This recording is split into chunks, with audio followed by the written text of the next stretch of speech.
Tahukah anda, Myvi merupakan model kereta hatchback super mini buatan penghilang tempatan Pro 2. Generasi pertama Myvi diperkenalkan pada tahun 2005, iaitu 15 tahun yang lalu.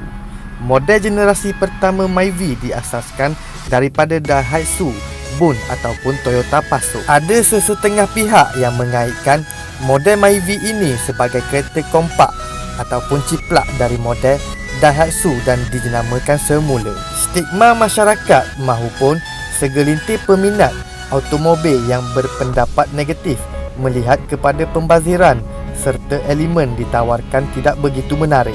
Tahun demi tahun, model Pro 2 ini telah memasuki generasi kelima, lebih segar dari segi reka bentuk, sentuhan anak tempatan serta kereta kompak paling berjaya di Malaysia. Selain mengambil kira faktor model kereta paling laku dan mendapat tempat di hati rakyat tempatan, Myvi juga mempunyai keistimewaan tersendiri.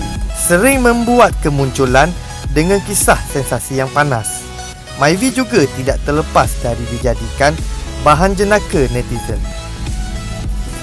Berikut antara sebab mengapa Myvi diangkat sebagai jenama kereta nasional yang popular dan mempunyai bakat terpendam. Yang pertama, Myvi tukar laluan guna divider. Baru-baru ini, sebuah Pro 2 Myvi cuba untuk tukar laluan dengan memecut laju naik ke atas pembahagi jalan disebabkan tersalah masuk line. Kejadian tersebut berjaya dirakamkan menerusi dashcam pemandu kereta lain yang berada di laluan sama sekitar Taman Tun Dr. Ismail. Kejadian itu berlaku pada 5 September lalu, selepas kebenaran Perintah Kawalan Pergerakan Pemulihan dilaksanakan. Mungkin pemandu Myvi ini sudah lama tidak memecut laju di atas jalan raya. Bila tersilap jalan, terus convert Myvi jadi kenderaan pickup 4WD dan redah pembahagi jalan. Yang kedua, Myvi kuning dikepung 7 MPV polis. Remaja berusia 17 tahun memandu kereta Myvi sejauh 15 km sekitar bandaraya Johor Bahru demi untuk melarikan diri. Suspek memandu sendirian dan bertindak memandu dengan cara berbahaya setelah dikejar 7 kereta peronda polis. Pemandu belasan tahun ini enggan memberikan kerjasama untuk berhenti sebelum polis berjaya mengepungnya berdekatan restoran makanan di Jalan Terberau.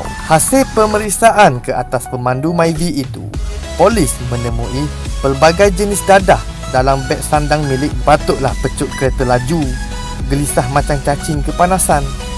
Rupanya ada dadah. Yang ketiga, di mana ada jalan, di situ ada Myvi. Satu rakaman tular di media sosial menunjukkan kehebatan Myvi keluaran Pro 2. Video berdurasi 7 saat itu dikongsi seorang pengguna Twitter dengan captionnya bincangkan sambil memuat naik rakaman sebuah Myvi sanggup lalu di atas rumput demi keselesaan pengguna lain. Aksi selamba pemandu Myvi generasi kelima itu memotong barisan kenderaan lain dengan dipandu di atas laluan rumput. Antara komen yang mencuit hati adalah, "Tengok betapa hambanya Myvi, sanggup bagi kereta lain lalu atas tar. Sila bersyukur. Apa guna beli Hilux kalau tak boleh jadi off-road macam Myvi?" Komen netizen di Twitter. Myvi memang tak buat malu. Yang keempat, lembu punya susu, sapi dapat nama. Kebiasaannya, apabila berlaku kemalangan di jalan raya, pasti ketegangan akan menjadi medan penentuan siapa yang bersalah antara pihak yang terbabit. Sampai kesudah penyelesaian tidak dapat diputuskan dan situasi bertukar lebih panas. Tindakan Thomas Heng, 40 tahun, dipuji netizen selepas menghadiahkan sebuah Myvi kepada seorang ibu tunggal. Kenderaan mewah miliknya, sebuah Lamborghini, dipandu seorang rakan kongsinya sebelum terbabit kemalangan di Seksyen 17 Petaling Jaya. Dalam insiden itu, Lamborghini Thomas remuk pada bahagian depan dan kanan, manakala kereta Viva yang dipandu wanita itu total loss. Atas rasa simpati dan prihatin dengan kesulitan dialami ibu tunggal itu, Thomas bermurah hati menawarkan sebuah Myvi terpakai sebagai ganti rugi.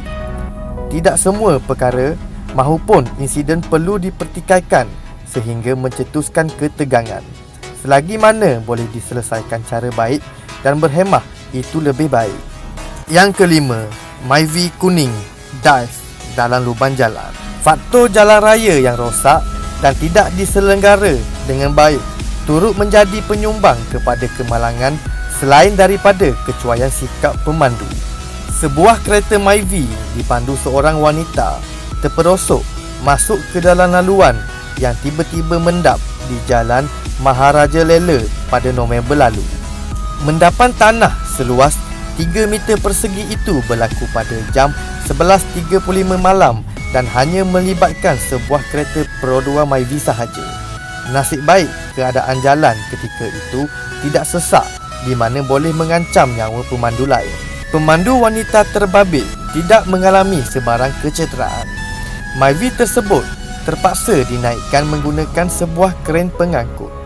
Selain kebimbangan terhadap insiden itu, rata-rata netizen menyuarakan tanda syukur atas keselamatan pemandu dan menganggap kereta buatan Pro 2 ini adalah juara. Apapun anggapan segelintir pihak mengenai Myvi daripada generasi pertama sehingga kini, cerita sensasi dan kisah viral secara tidak langsung melonjakkan pencapaian Myvi sebagai kereta nasional yang paling popular. Sekian.